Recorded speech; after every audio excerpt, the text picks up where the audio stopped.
नमस्कार विद्यार्थी मित्रांनो. माझे नाव सुवर्णा पंढरीनाथ धामणे, के-टी-एच-एम कॉलेज, राज्यशास्त्र विभाग. के-टी-एच-एम ई-लर्निंगमध्ये आपले स्वागत आहे. विद्यार्थ्यांनो, आजच्या व्याख्यानात आपण मानवी मूल्य आणि मानवी हक्क या विषयाअंतर्गत मानवी अधिकार या घटकातील पुढच्या मुद्द्यांचा अभ्यास करणार आहोत. आजच्या व्याख्यानामध्ये मानवी अधिकार शिकत असताना आपण मानवाधिकार शिक्षण म्हणजे काय त्याचा अर्थ जाणून घेणार आहोत. दुसरं म्हणजे या मानवाधिकार शिक्षणाचा नेमका उद्देश काय आहे आणि त्याचं आपल्यासाठी गरज काय आहे, त्याचं महत्त्व काय आहे ते देखील समजून घेणार आहोत.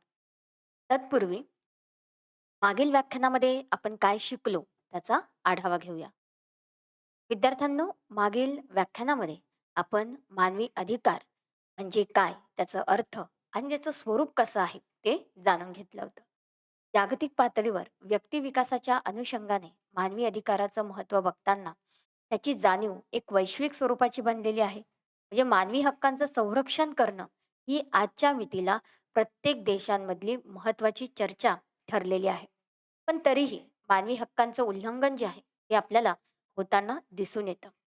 आणि त्याचमुळे त्या अनुषंगाने या मानवी हक्काचा एक नेमका अर्थ आणि त्याची नेमकी वैशिष्ट्य काय आहे, ते कसं असतं किंवा त्याची ओळख कशा पद्धतीने आपण करू शकतो, हे आपण मागील व्याख्यानामध्ये शिकलो होतो. तर आजच्या व्याख्यानामध्ये आपण आपल्या मुद्द्यांना सुरुवात करूया, ज्यात पहिला भाग आहे, की मानवाधिकाराच्या शिक्षणाचा अर्थ. मागील व्याख्यानामध्ये जे काही आपण मानवाधिकार शिकलो, त्याचं स्वरूप वैशिष्ट्य समजून घेतलं. तर त्या दृष्टीने मानवाधिकार शिक्षण का गरजेचं आहे, तेच आपल्याला या पुढच्या भागामध्ये बघायचं आहे. माणूस म्हणून आपण एक सामाजिक प्राणी आहोत आणि आपल्याला नेहमीच शांतता, सुव्यवस्था आणि सुरक्षित जीवनाची अपेक्षा होते. आणि म्हणूनच समाजांची निर्मिती झालेली आहे. व्यक्ती एकाकी कधीच राहू शकत नाही आणि समाजात राहताना तो या शांतता, सुव्यवस्था आणि सुरक्षेसोबतच स्वतःच्या ज्या काही मूलभूत गरजा असतील, सामाजिक गरजा असतील किंवा इतरही ज्या काही त्याच्या गरजा आहेत, त्यांची पूर्तता तो करून घेत असतो. म्हणजे मानवी हक्काच्या अनुषंगाने जेव्हा आपण तिला व्यक्तिविकासाची मान्यता देतो, तर त्यासाठी तिला समाजाची गरज आहे, समाजातल्या इतर घटकांची देखील गरज आहे. तिथे जितकं त्याच्यासाठी शांत आणि सुरक्षित जीवन असेल, तितका तो स्वतःचा विकास साध्य करू शकेल. हे सर्व साध्य करताना मनुष्याला प्रतिष्ठा मिळणं गरजेचं आहे. तो आदर, तो सन्मान जर त्याला मिळाला, माणूस म्हणून जगण्याची संधी त्याला मिळाली, तर त्याच्या ज्या मूलभूत गरजा आहेत, त्यांची पूर्तता होण्यासोबतच एक माणूस म्हणून जगण्यासाठी ज्या भावना, जो स्वाभिमान किंवा जे एक वातावरण त्याला अपेक्षित आहे, ते सुद्धा आपल्याला या मानवी हक्कांच्या माध्यमातून प्राप्त करता येतं. म्हणजे साहजिकच त्या समाजामध्ये सहिष्णुतेने आणि एकोप्याने राहणं फार गरजेचं आहे. लोकांमध्ये ती बंधुत्वाची भावना असेल, ते एकमेकांविषयी संवेदनशील असतील, एकमेकांच्या भावनांचा आदर करत असतील, तरच आपल्याला या हक्कांचं संवर्धन आणि संरक्षण करता येणार आहे. मग यामुळे आपण जी काही मानवी मूल्य बघितली, त्याच्यामध्ये समता, न्याय, अहिंसा यासारख्या तत्वांचं महत्त्व जे आहे, ते वाढताना दिसतं. म्हणजे समाजामध्ये स्वातंत्र्याची संकल्पना मूलभूत आहेतच, पण ती व्यक्तिगत पातळीवर महत्त्वाची आहे. म्हणजे व्यक्ती काय निवडतो, काय कृती करतो आणि त्याचे जे काही परिणाम होतील, ते व्यक्तीच्या अनुषंगाने आपल्याला समोर येताना दिसतील. पण जेव्हा आपण सामाजिक पातळीवर एका शांत, सुरक्षित जीवनाची अपेक्षा करतो किंवा मानवी प्रतिष्ठेची अपेक्षा करतो, त्यावेळी समाजामध्ये समानतेचं वातावरण असणं गरजेचं आहे. संपूर्ण जी मानवजाती आहे, त्या प्रत्येकाला त्याच्या अस्तित्वाला उजागर करण्याची संधी जी आहे, ती मिळावी, असा समाज निर्माण होणं गरजेचं आहे. मग याचबरोबर न्यायाची स्थिती निर्माण होणं गरजेचं आहे. म्हणजे त्या व्यक्तीला समान हक्क जरी मिळाले, तरी सुद्धा त्या हक्कांना उपभोगण्याची संधी तेव्हाच मिळेल, जेव्हा न्याय्य वातावरण सुद्धा तिथे निर्माण होऊ शकेल. समाजातल्या विषमतेला किंवा समाजातल्या वेगळेपणाला आपण दूर सारू शकत नाही. ती वस्तुस्थिती आहे. ते व्यवहारामध्ये असणारच आहे. पण अशा वेळी सुद्धा न्याय कसा आपण प्रस्थापित करू शकू? हिंसाचाराला आपण कसं दूर ठेवू शकू? कारण बळी तो कानपिळी अशी स्थिती निर्माण झाली, तर सबळ व्यक्ती ज्या आहेत, त्या दुर्बल व्यक्तींचं शोषण करतात. मग त्यासाठी आर्थिक घटक असतील, सामाजिक घटक असतील, राजकीय घटक असतील, तर यांचा सुद्धा तिथे समावेश होत असतो. मग याच्यापासून व्यक्तींना संरक्षण मिळवायचं असेल, तर त्यांना न्यायाची स्थिती हे प्रस्थापित होणं गरजेचं आहे. आणि यासाठीच आपल्याला ही मूल्य प्राप्त करायची असेल, तर सामाजिक पातळीवर आणि राजकीय पातळीवर मानवाधिकारचं शिक्षण जे आहे ते महत्त्वपूर्ण स्वरूपाचं दिसून येतं आणि प्रत्येक व्यक्तीला, समाजाला हे मानवाधिकारचं शिक्षण जे आहे ते प्राप्त झाल्याशिवाय किंवा त्याची जाणीव झाल्याशिवाय या मूल्यांची प्राप्ती करण्यामध्ये आपल्याला अनेक अडचणी येऊ शकतात. थोडक्यात काय? तर वरील सर्व मूल्यांच्या अनुषंगाने किंवा वरील सर्व स्थिती प्राप्त करण्याच्या अनुषंगाने आपण असं म्हणू शकतो, की मनुष्याचा सर्वांगीण विकास होणं मानवी हक्कामध्ये अपेक्षित आहे. आणि हा सर्वांगीण विकास, हा सर्वसमावेशक विकास जो आहे, तो आपल्याला तेव्हाच साध्य करता येईल, जेव्हा व्यक्ती, समाज, राज्य प्रत्येक जण हे मानवी हक्काच्या दृष्टिकोनातून जाणीवपूर्वक असतील, सजग असतील आणि एक जबाबदार व्यक्ती म्हणून समाजामध्ये वावरत असतील. मग त्या अर्थाने मानवाधिकाराचा शिक्षण जे आहे, ते नेमकं काय आहे? त्याचा अर्थ काय आहे? तो आपण जाणून घेऊयात. तर मानवाधिकार शिक्षणाच्या संयुक्त राष्ट्र दशक 1995 ते 2004 च्या दस्तऐवजनुसार मानवी अधिकार शिक्षण ही आजीवन चालणारी प्रक्रिया आहे. सातत्याने चालणारी प्रक्रिया आहे. त्यासाठी सातत्याने व्यक्तीला आपल्या मानवी हक्कांविषयी जागरूक राहावं लागतं. मानवी हक्कांविषयी जबाबदारीने कृती करावी लागते. त्याच्यातनं काय साध्य होतं, की लोक त्यांचा जो काही विकास असेल, त्याच्या सर्व स्तरावर म्हणजे सामाजिक, आर्थिक, राजकीय, सांस्कृतिक कोणत्याही स्वरूपाचा स्तर असेल, त्या सर्व स्तरांवर त्याला त्या दृष्टीने एक जाणीव होते, विकास करण्याची संधी उपलब्ध होते. तसेच समाजाचा जे काही वर्ग आहे, जिथे भेदभाव आहे, जिथे दुर्बल घटक आहेत, ज्यांच्यावर अन्याय होतात, त्यांचं शोषण होतं, तर त्या ठिकाणी आपल्याला त्या वर्गांसाठी एक समान प्रतिष्ठा, सन्मानाचं जगणं जे आहे, ते प्रस्थापित करता येतं. आणि या सन्मानामुळे काय होतं, की संपूर्ण समाजामध्ये प्रत्येक व्यक्तीसाठी एक सुनिश्चित असं साधन आणि पद्धती जी आहे, ती आपल्याला तिथे निर्माण करता येते. पण हे कशाच्या माध्यमातून साध्य होणार आहे? मानवाधिकार शिक्षणाच्या माध्यमातनं. म्हणजे हे शिक्षण तुम्हाला आजीवन या गोष्टीची जाणीव करून देणार आहे, की प्रत्येकाला विकास करण्याचा अधिकार आहे, प्रत्येकाला प्रतिष्ठेचा अधिकार आहे आणि हे सगळं प्राप्त करण्यासाठी त्यांच्या ज्या काही मूलभूत गरजा असतील, त्यांच्या ज्या काही भौतिक गरजा असतील, त्यांची पूर्तता होणं गरजेचं आहे आणि याचबरोबर त्यांना ते उपलब्ध सुद्धा झालं पाहिजे. त्याचं वितरण जे आहे ते विषम पातळीवर होता कामा नये. यानंतर बघा, की मानवाधिकार शिक्षणाच्या बाबतीमध्ये थिओडोर मेनन यांनी सुद्धा एक व्याख्या मांडलेली आहे. ती म्हणजे त्यांचं असं म्हणणं आहे, की मानवी हक्काचं जे ज्ञान आपल्याला मिळतं किंवा मानवी हक्काची जी जाणीव आपल्याला होत असते, तर युद्ध असो किंवा शांतता, अशा दोन्हीही काळामध्ये आपल्यासाठी ती महत्त्वपूर्ण आहे. आणि या दोन्हीही कालखंडामध्ये जर त्याची जाणीव आपल्याला असली, तर आपली कृती, आपले निर्णय त्या दृष्टिकोनातूनच आपण घेत असतो. म्हणजे मानवाधिकाराचं शिक्षण जे आहे ते आपल्याला एक मार्गदर्शन स्वरूपामध्ये कार्य करताना दिसतं. आणि त्यासाठी मग युद्धाच्या कालखंडामध्ये जे काही मानवाधिकाराचं उल्लंघन होतं, त्यावेळी आपल्याला त्याच्यामध्ये एक तर त्याची तीव्रता कमी करता येते किंवा ते होऊ नये यासाठी आपण सदैव प्रयत्नशील राहतो. आणि शांततामय जीवन जगत असताना या मानवाधिकाराच्या शिक्षणाविषयी आपण जागृत असलो, तर नकळत असं आयुष्य तर आपल्याला सगळ्यांनाच आवडेल, की जिथे आपण सुखाने, आनंदाने आणि सौजन्याने राहतो आहोत. त्याच्यामुळे मानवाधिकार शिक्षण त्या दृष्टीने महत्त्वपूर्ण ठरतं. दुसरी व्याख्या ॲम्नेस्टी इंटरनॅशनल संस्थेची आहे. त्यांच्या मते मानवाधिकार शिक्षण जे आहे, ते लोकांना सशक्त करत असतं. म्हणजे त्यांची शक्ती वाढवत असतं. मानवाधिकार जे आहेत, त्यांचं संरक्षण करणं, त्यांचं संवर्धन करणं, यासाठी लोकांना सजग करत असतं. आणि मग या माध्यमातून प्रत्येक व्यक्तीचं कौशल्य, त्यांचं वर्तन जे आहे, ते देखील नियंत्रित होतं किंवा ते निर्माण करण्यामध्ये मानवाधिकार शिक्षणाचा हातभार लागतो.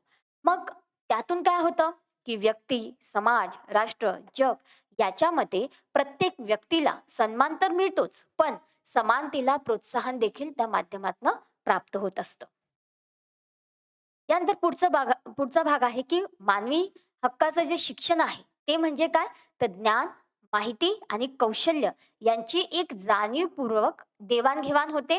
माणूस म्हणून आपण कशा कृती केल्या पाहिजे, कोणत्या वृत्ती बाळगल्या पाहिजे, कसं आचरण केलं पाहिजे, हे त्या माध्यमातून साध्य होतं. म्हणजे एक व्यक्ती दुसऱ्या व्यक्तीला त्या दृष्टिकोनातनं जाणीव करून देत असते किंवा मार्गदर्शन करत असते.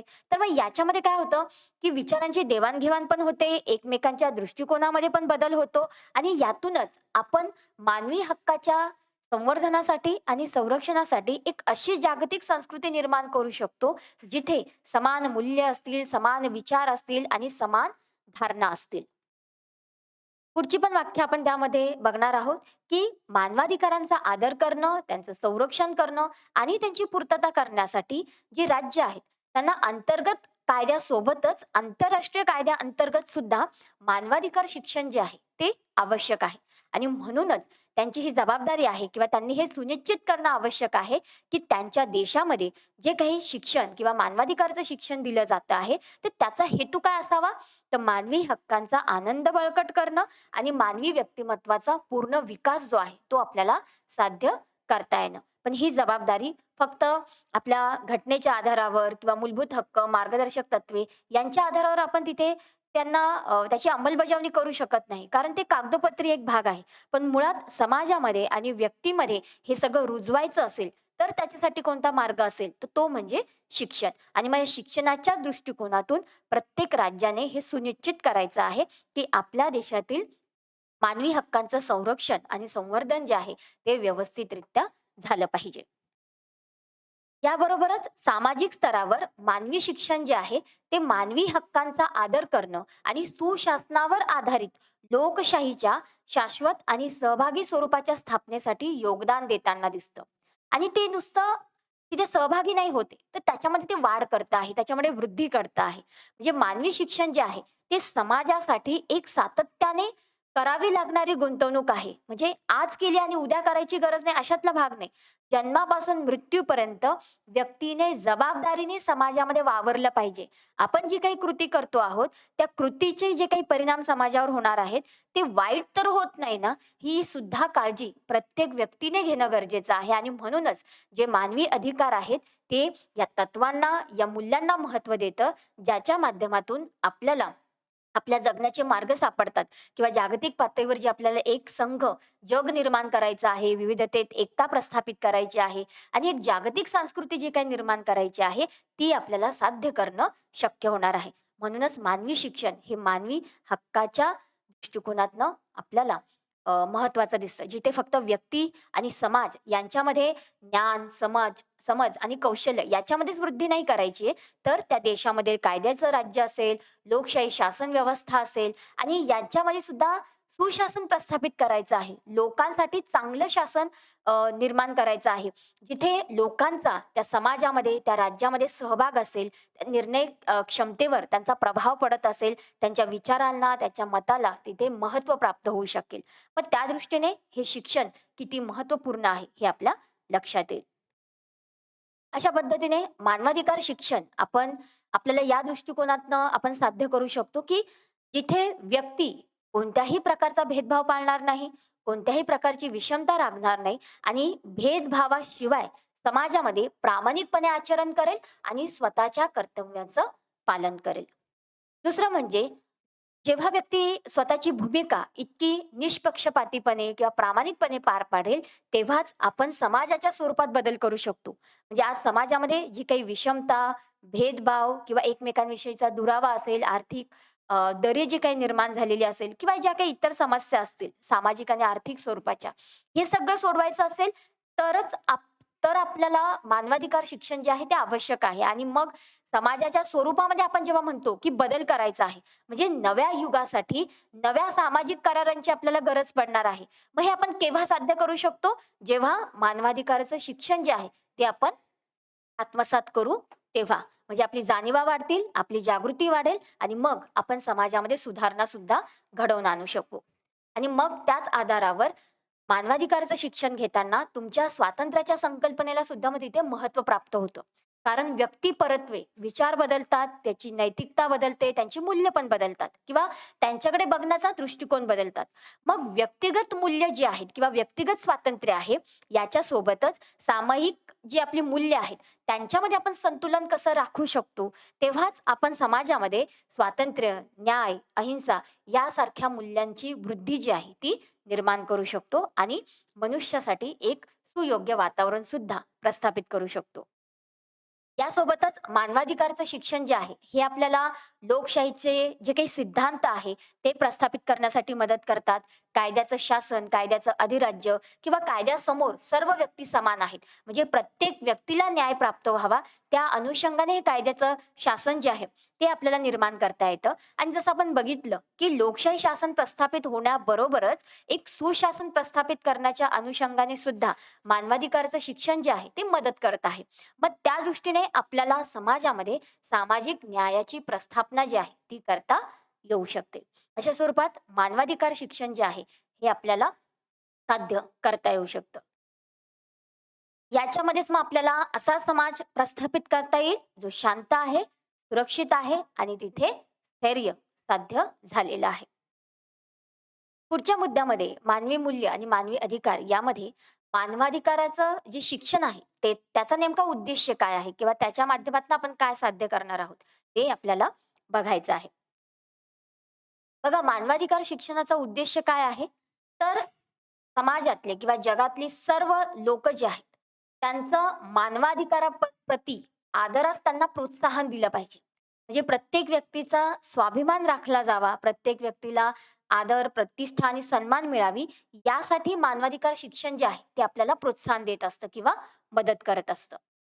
दुसरं म्हणजे ज्ञान, कौशल्य आणि मानव अधिकारांची मूल्य जी आहेत, जे आतापर्यंत त्या व्याख्यानामध्ये आपण अभ्यासलेली आहे, त्या मूल्यांना विकसित करणं, त्यांच्यामध्ये वृद्धी करणं, संवर्धन करणं आणि त्यांचं संरक्षण करणं. हे वैयक्तिक पातळीवरची जी मूल्य असतील आणि सामायिक पातळीवरची जी मूल्य आहेत, त्यांच्यामध्ये आपल्याला संतुलन राखता येतं आणि ती प्रस्थापित सुद्धा करता येते. याशिवाय सामाजिक, मानसिक आणि मानवी व्यक्तिमत्व जे आहे व्यक्तीचं, ते विकसित करणं. म्हणजे जी मानवी मूल्य आहेत, ती व्यक्तीच्या आचरणांना, त्यांच्या वृत्तींना नियंत्रित करत असतात. त्यांना मार्गदर्शन करीत असतात. मग अशा वेळी अशा स्वरूपाचं व्यक्तिमत्व डेव्हलप करायचं व्यक्तीचं, की ज्याच्यातनं मानवी हक्कांचं संवर्धन होईल, मानवी हक्कांना प्रोत्साहन मिळेल आणि त्याचा जास्तीत जास्त प्रसार करणं आपल्याला शक्य होईल. पुढचा उद्देश याच्यामध्ये हे साध्य होतं, की प्रत्येक देशाच्या ज्या काही समस्या असतील किंवा आंतरराष्ट्रीय समुदायाच्या ज्या काही समस्या आहेत, तर याच्यावर मात करण्यासाठी लोकांना आणि त्याचसोबत त्या देशाला किंवा त्या देशातले जे धोरण निर्माते आहेत, तर त्यांना तो मार्ग किंवा ते साधन जे आहे, ते विकसित करण्यासाठी मदत करता येऊ शकते, या मानवाधिकाराच्या शिक्षणाच्या माध्यमातून. जे समस्या सोडवायची असेल, तर तुम्हाला अगोदर त्याची जाणीव असणं गरजेचं आहे, त्याची माहिती असणं गरजेचं आहे आणि मानवी हक्काच्या अनुषंगाने जर आपण त्या समस्यांकडे बघितलं, तरच आपल्याला त्या सोडवता येऊ शकणार आहेत. तरच आपला प्रामाणिकपणा, आपला निष्पक्षपातीपणा तिथे महत्त्वाची भूमिका निभावणार आहेत. तेव्हाच आपण खऱ्या अर्थाने आपल्या कर्तव्याचं किंवा आपल्या जबाबदारीचं पूर्णपणे पालन करू शकणार आहोत. यासोबतच समाजामध्ये एकोपा वाढावा, सलोखा, सहिष्णुता यासारख्या संकल्पना वाढवण्यासाठी सुद्धा मानवाधिकार शिक्षण जे आहे ते आपल्याला मदत करतं. याशिवाय सामाजिक, आर्थिक, सांस्कृतिक पातळीवरच्या ज्या विषमता आहेत किंवा जे भेदभाव आहेत किंवा जे स्त्री-पुरुष भेदभाव आहे, तर यांना बाजूला सारून किंवा यांना दूर करून सर्व व्यक्तींनी समान पातळीवर येणं गरजेचं आहे आणि मग त्या दृष्टीने ही समानता वाढवण्याच्या अनुषंगाने मानवाधिकार शिक्षण जे आहे ते आपल्याला दिशा देत असतं. सर्व म्हणजे आता मानवाधिकार ही संकल्पना जी आहे ती वैश्विक स्वरूपाची आहे. मग अशा वेळी सर्व देशांमध्ये, सर्व राष्ट्रांमध्ये मैत्री विकसित करणं आणि त्यांच्यामध्ये जे काही वांशिक, पारंपरिक, धार्मिक, भाषिक स्वरूपाचे जे भेद आहे, ते नष्ट करणं आणि सर्वांना एकाच व्यासपीठावर येऊन स्वतःचं मत मांडणं किंवा स्वतःच्या समस्या मांडण्याची संधी तिथे प्राप्त होणं, या दृष्टीने हे शिक्षण जे आहे ते महत्वाचं आहे. प्रत्येक व्यक्ती आणि समाज जो आहे, तर त्या व्यक्ती आणि समाजाने व्यक्ती आणि समाजावर परिणाम करणारे जे निर्णय आहेत, जे आंतरराष्ट्रीय पातळीवरच्या अ, माध्यमातून आपल्यावर थोपवले जातात किंवा राष्ट्राच्या माध्यमातून आपल्यावर जे काही थोपवले जात आहेत, तर मग अशा पद्धतीचे निर्णय जे आहेत, त्याच्यामध्ये त्या व्यक्तीचा किंवा त्या समाजाचा काय सहभाग आहे? त्यांचा त्या निर्णयावर काय प्रभाव पडलेला आहे किंवा त्यांच्या मताचा तिथे किती विचार केला गेला आहे? या दृष्टीने मानवाधिकार शिक्षण जे आहे, ते आपल्याला जागृत बनवत असतं. त्यासोबतच प्रत्येक राज्याने आपल्या देशातील निरक्षरता निर्मूलनाची जी भूमिका आहे ती निभावली पाहिजे. प्रत्येक व्यक्तीला शिक्षण मिळालं पाहिजे, ज्याच्या माध्यमातनं मानवी व्यक्तिमत्त्वाच्या विकासाकडे आपल्याला लक्ष देणं शक्य होईल. या मानवाधिकार शिक्षणाच्या माध्यमातनं लोकशाही शासन प्रस्थापित करणं, कायद्याचे राज्य निर्माण करणं, सामाजिक न्याय प्रस्थापित करणं, सलोखा निर्माण करणं, म्हणजे ही मूल्य आपल्याला विकसित करायची आहे, साध्य करायची आहे. त्यामुळे याचा मानवाधिकार मानवाधिकार जे शिक्षण आहे, त्याचा समावेश जो आहे, तो व्यक्तीच्या औपचारिक किंवा अनौपचारिक शिक्षणाच्या माध्यमातून त्यांच्यापर्यंत ते पोहोचलं पाहिजे. तर याची जबाबदारी राज्याने तिथे घेणं गरजेचं आहे. आणि मग या मानवाधिकार शिक्षणाच्या माध्यमातूनच आपण शांतता प्रस्थापित करू शकतो, लोकशाहीचा विकास करण्यासोबतच तिला प्रोत्साहन देऊ शकतो, तिचा प्रसार वाढवू शकतो आणि सामाजिक न्यायाची जी संकल्पना आहे, ती आपण प्रस्थापित करू शकतो. जिथे प्रत्येक व्यक्तीला समता पण प्राप्त होईल आणि प्रत्येक व्यक्ती स्वतःचा विकास सुद्धा साध्य करू शकेल. म्हणजे एक प्रकारे मानवाधिकाराचं शिक्षण जे आहे, ते सहभागाला महत्त्व देत आहे, एकतेला पण महत्त्व देत आहे, पण सोबतच शाश्वत विकासाला सुद्धा प्रोत्साहन देत आहे. म्हणजे जिथे आपण म्हणजे एक शाश्वत विकास ही अशी संकल्पना आहे, की जिथे दीर्घकालीन विकास आपल्याला साध्य करायचा आहे, पण तो विकास साध्य करताना जी काही भौतिक संसाधनं आहेत, जी काही क्षय संपत्ती आहे, तिचा फक्त वर्तमानकालीन पिढीसाठी वापर न होता भविष्यकालीन पिढीसाठी सुद्धा आपल्याला ती राखून ठेवायची आहे. आणि हे केव्हा होईल? जेव्हा आपण मानवी हक्काच्या दृष्टिकोनातून सजग राहू तेव्हा.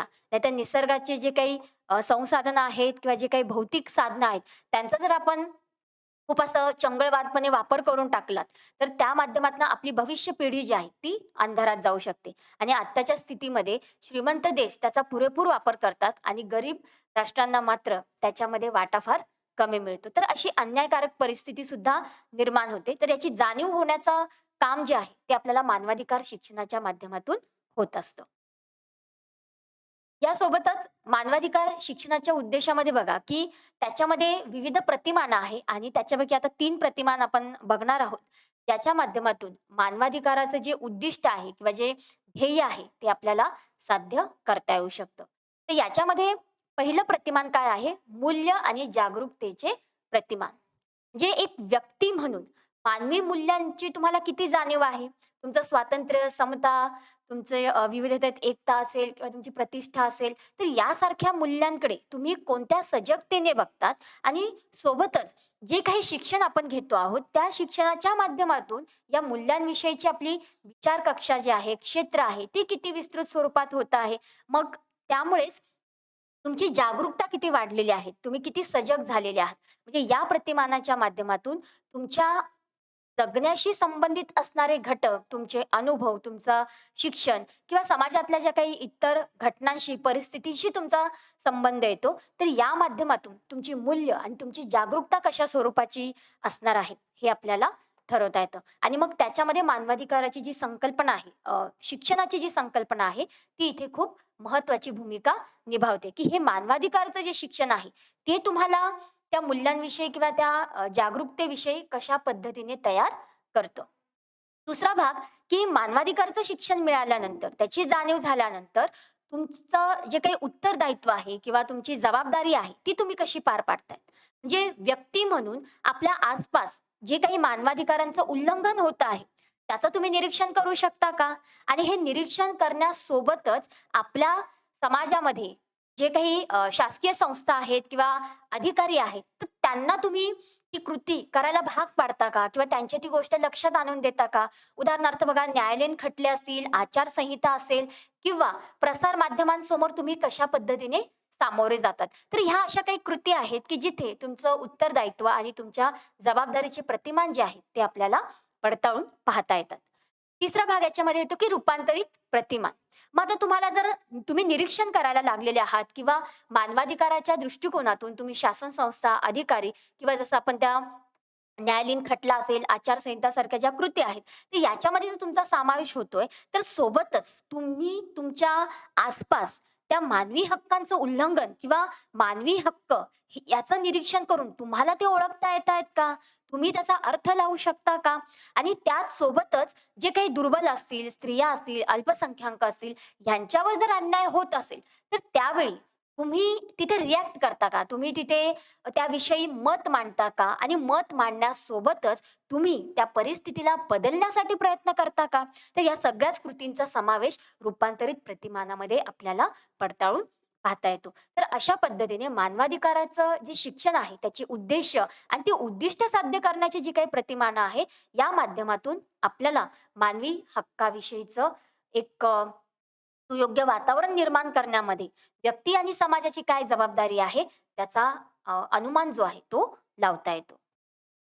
तर पुढच्या टप्प्यात आपण बघूया, की या मानवाधिकार जे शिक्षण आहे त्याचं महत्त्व काय आहे?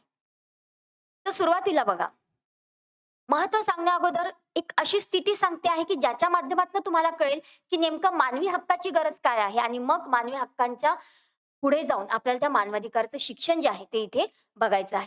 आता मुळातच स्थिती अशी आहे, की चला मानवी हक्क आणि मूलभूत हक्क लोकांना माहिती पण आहेत. पण ते प्राप्त करणं, त्यांना संरक्षित करणं किंवा त्यांना उपभोगणं हा सुद्धा आपला अधिकार आहे. पण याची जाणीव समाजातल्या सर्वच लोकांना आहे का? शिक्षणाच्या माध्यमातून बऱ्याचदा लोकांना फक्त जाणीवच होते. पण ती गोष्ट कृतीत आणायची असते, जबाबदारी म्हणून स्वीकारायची असते किंवा एक प्रकारे आपण समाजाचा घटक म्हणून त्या कृतीला अवलंबायचं असतं, याची जाणीवच आपल्याला होत नाही. किंवा कोण त्या भानगडीत पडेल या विचाराच्या दृष्टिकोनातनं आपण त्या गोष्टीविषयी कितीही जागृत असलो, तरी आपण आपलं मत देत नाही. मग हे जर शिक्षित असलेल्या लोकांचं म्हणणं आहे किंवा जाणीव असणाऱ्या लोकांची जर वृत्ती असेल, तर ज्यांना जाणीवच नाहीये, ते स्वतःच्या हक्कांसाठी कसे काय लढतील? म्हणजे मुळातच ज्या लोकांचं मानवी हक्कांचं उल्लंघन होत आहे किंवा ज्यांच्यासाठी संयुक्त राष्ट्र संघटना असेल, देश असतील, देशाची राज्यघटना असेल किंवा कायदे असतील, हे सातत्याने प्रयत्नशील आहेत, तर त्या लोकांना त्या कायद्याविषयी, त्या घटनेविषयी किंवा ती जी काही प्रोसेस आहे, त्याच्याविषयी माहिती आहे का? माहिती नाहीये. म्हणूनच या समस्या अजूनपर्यंत आपल्यासमोर अशा उभ्या आहेत. मग त्या दृष्टीने काही समस्यांचा आपण इथे आढावा घेणार आहोत. सुरुवातीला बघा बाह्य आक्रमण. देशादेशांमधले सीमावाद असतील, युद्ध असतील किंवा अण्वस्त्र स्पर्धा असेल, तंत्रज्ञानाचा अभाव असेल किंवा अंतर्गत देश पातळीवर जागतिक पातळीवर बघा आपल्याला धार्मिक, जातीय, वांशिक भेदभाव सुद्धा दिसून येतो. मग या अशा काही समस्या आहेत, की ज्याच्यामुळे एक प्रकारे त्या देशातील लोकांवर अन्याय होतो आहे. एक नवीन आंतरराष्ट्रीय व्यवस्था स्थापन करण्याच्या दृष्टिकोनातून प्रयत्न झाला पाहिजे. शाश्वत विकास प्रस्थापित करण्याच्या अनुषंगाने प्रयत्न झाला पाहिजे. पण अनेको वर्ष निघून गेल्यानंतर म्हणजे संकल्पना माहिती आहेत, त्या अवलंबल्या पाहिजे हेही माहिती आहे.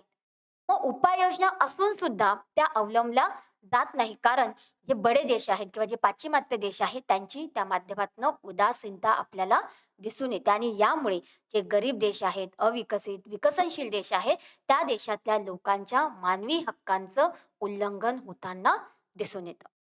दुसरा भाग येतो की अंतर्गत समस्येचा. मग देशांतर्गत न्यायाची संकल्पना इथे आपण तपासून बघू शकतो. आज भारतासोबत इतरही देशामध्ये अशा काही समस्या निर्माण होत आहेत, की जिथे व्यक्तीला न्याय मिळत नाही. न्यायाला विलंब झाला म्हणजे न्यायाला नकारच देण्यासारखा आहे. म्हणजे अजूनही ती न्याय स्थिती निर्माण करण्यासाठी व्यक्ती, समाज, राज्य हे त्यांच्या पातळीवर संघर्ष करतायत. मग आपल्या समाजातली जी काही विषमता आहे, भेदभाव आहे, जातीवाद आहे, तर या गोष्टी टाळण्यासाठी आपण कायदेशीर तरतुदी केलेल्या आहेत. पण अजूनही समाजामध्ये, व्यवहारामध्ये ती विषमता आढळते, ती व्यवस्था आढळते. तिला आपण टाळू शकत नाही. पण तिला समोर ठेवून आपल्याला लोकांसाठी ते कार्य करता येणं गरजेचं आहे. अजूनही समाजाची रचना आणि त्यांची मानसिकता बदललेली नसल्यामुळे व्यवस्थेमध्ये आपल्याला या अंतर्गत समस्या दिसून येतात, ज्यांच्यामुळे मानवी हक्कांचं उल्लंघन होतं. म्हणजे न्यायप्राप्तीमध्ये अडथळे निर्माण होणं याच्यापेक्षा एक मोठी समस्या व्यक्तीसाठी काहीच असू शकत नाही.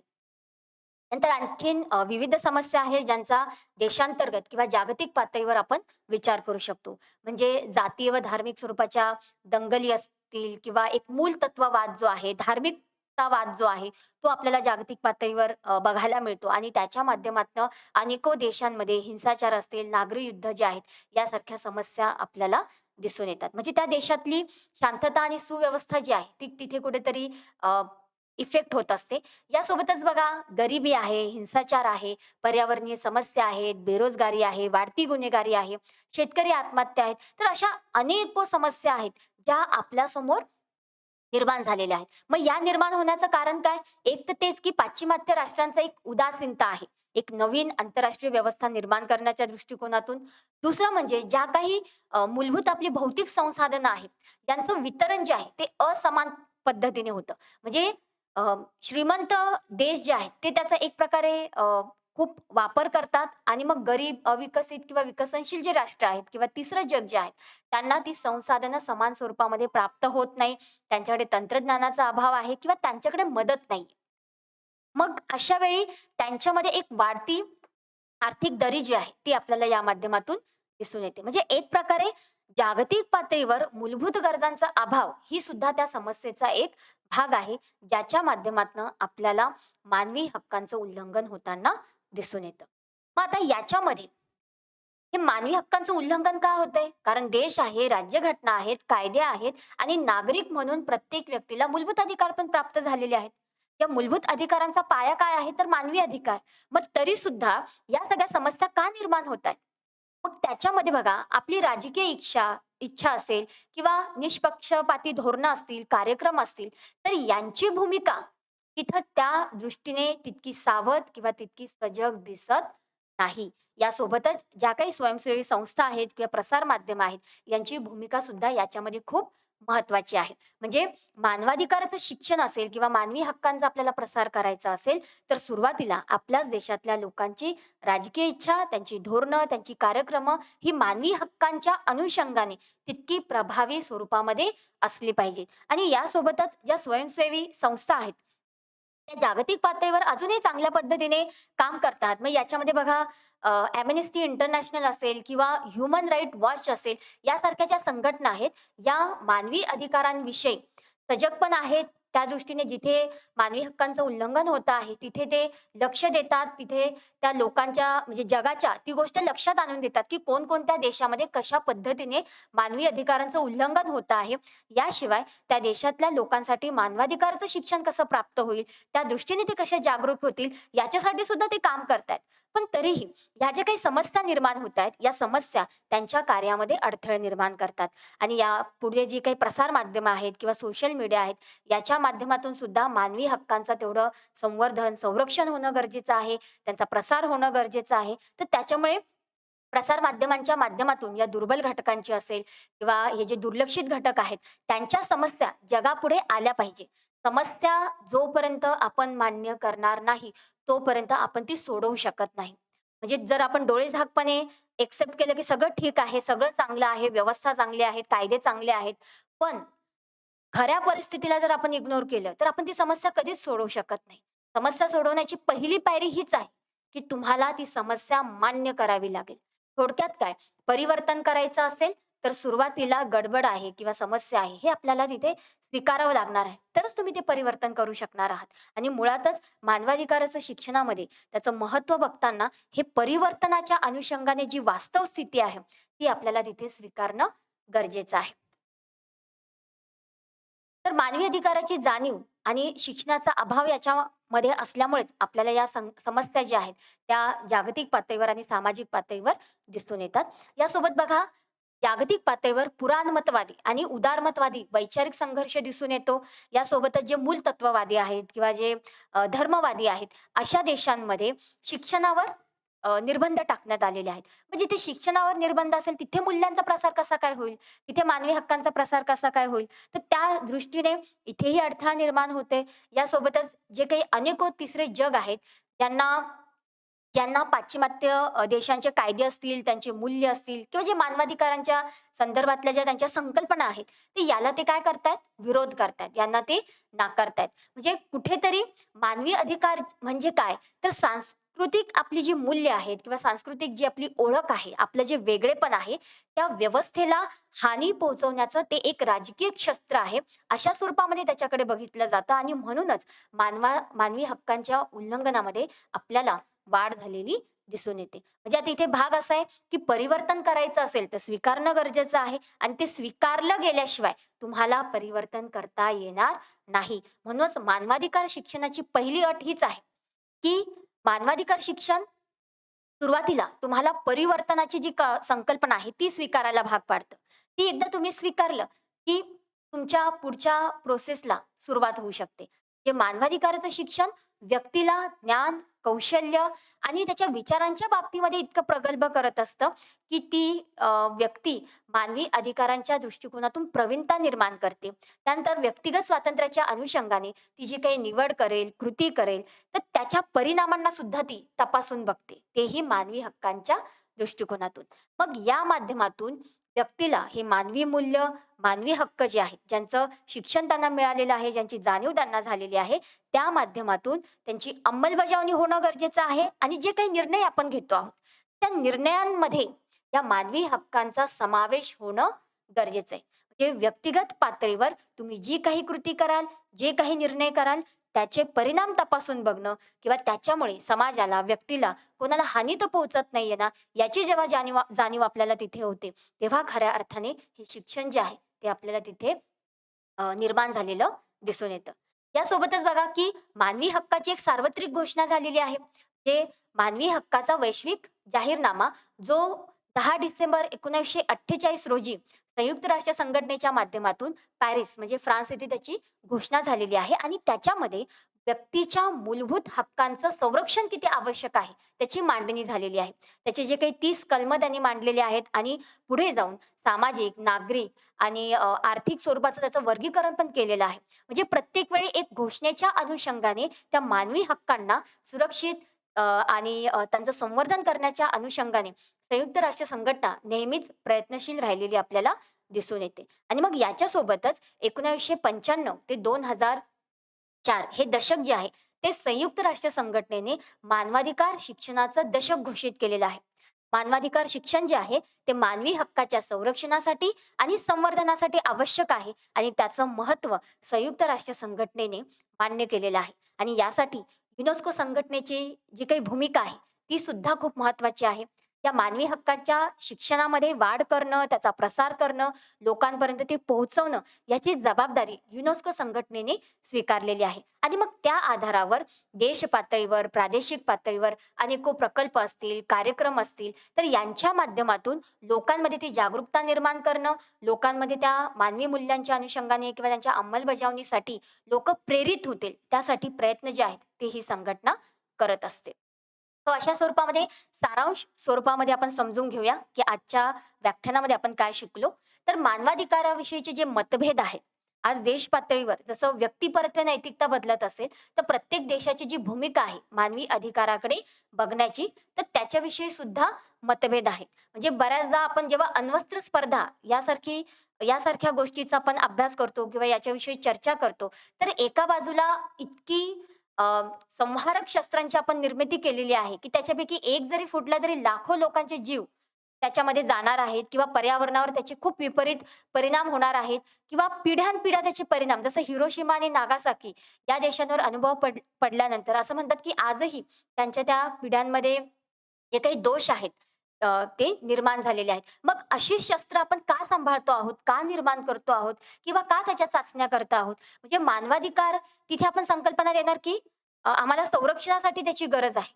पण जर शांतता सहकार्य प्रस्थापित करायचं असेल, तर संरक्षण करण्याच्या अनुषंगाने या अण्वस्त्रांची पहिले तर गरज का पडते? आणि मग त्या दृष्टीने सुद्धा आपल्याला तिथे मतभेद दिसतात आणि मग या कृतीचा आपण जो काही अवलंब करतो आहोत किंवा याचा अवलंब केल्यानंतर पुढे भविष्यात जर अशा पद्धतीचं अणुयुद्ध झालं, तर त्याचे जे काही परिणाम होतील, तर हे मानवी अधिकारांना सावरण्यासाठी किंवा त्यांच्या संवर्धनासाठी अजिबात आपल्याला मदत करू शकणार नाही. म्हणजे ही अशी गोष्ट होणार आहे, की आपल्यासाठी एक आभाळच तिथे फाटणार आहे आणि आभाळाला शिवण्याची ताकद मनुष्यामध्ये आज सुद्धा नाहीये. मग त्या दृष्टीने मानवाधिकाराविषयीचे आजही जागतिक पातळीवर विविध मतभेद आहेत.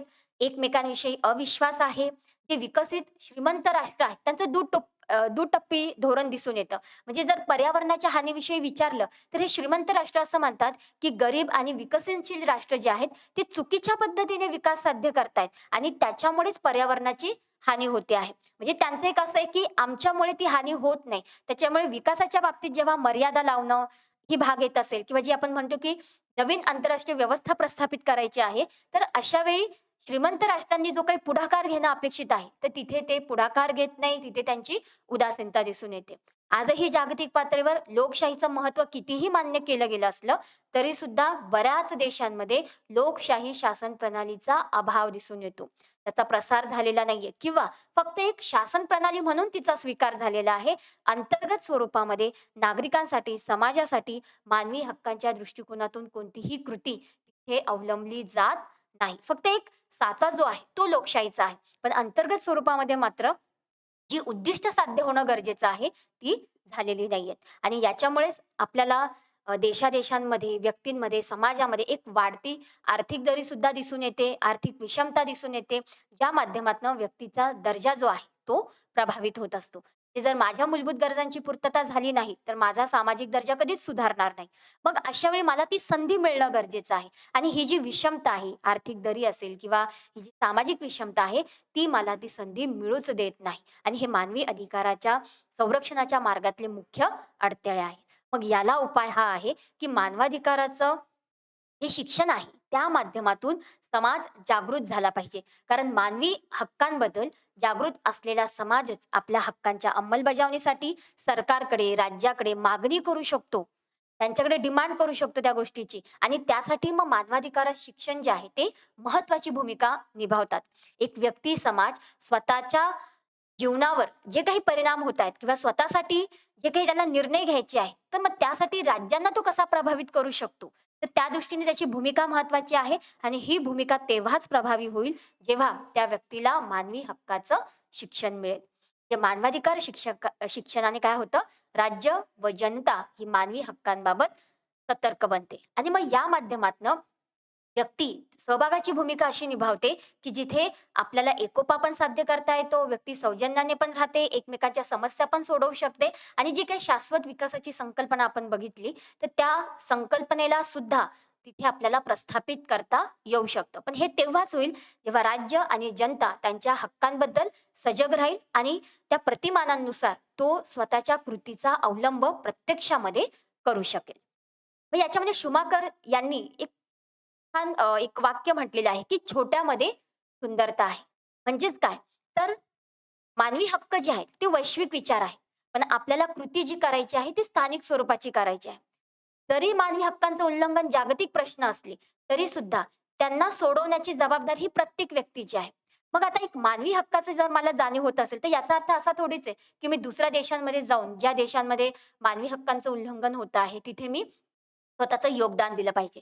खरं तर या गोष्टींसाठी संयुक्त राष्ट्र संघटना आहेत, बिगर शासकीय संस्था आहेत, प्रसार माध्यमं आहेत आणि संयुक्त राष्ट्र संघटना शांती सेनेच्या माध्यमातून मानवतावादी हस्तक्षेप पण करते. म्हणजे जागतिक पातळीवर ज्या कृती होणं गरजेचं आहे, त्या आधीच होत आहेत. पण मुळात भाग हे आहे, की एक व्यक्ती म्हणून मी माझ्या निवडीला, कृतीला परिभाषित करते का? त्याचे समाजावर काय परिणाम होतात, याचा जर मी आढावा घेत असेल, तर नकळत माझा विचार जरी वैश्विक असला, की मी मानवी हक्कांना प्रोत्साहित करते, त्यांना महत्त्व देते. पण माझी कृती ही माझ्या समाजाशी, माझ्या आसपासचं जे वातावरण आहे, त्या वातावरणाशी ती संबंधित असणार आहे. आणि मग हे छोटे-छोटे समुदाय जे आहेत, ते अशा स्थानिक कृतींच्याच माध्यमातून या मानवी हक्कांना सुरक्षित करू शकतात आणि त्यांचं संवर्धन सुद्धा करू शकतात. त्याच्यामुळे वैश्विक विचार जरी असला, तरी सुद्धा स्थानिक पातळीवर आपल्याला ही कृती साध्य करायची आहे. अशा पद्धतीने आजच्या व्याख्यानामध्ये आपण जे काही शिकलो, त्याच्या अनुषंगाने मी तुम्हाला 2 स्वाध्याय देणार आहेत. अभ्यास म्हणून तुम्हाला त्याचं रिव्हिजन करायचं आहे.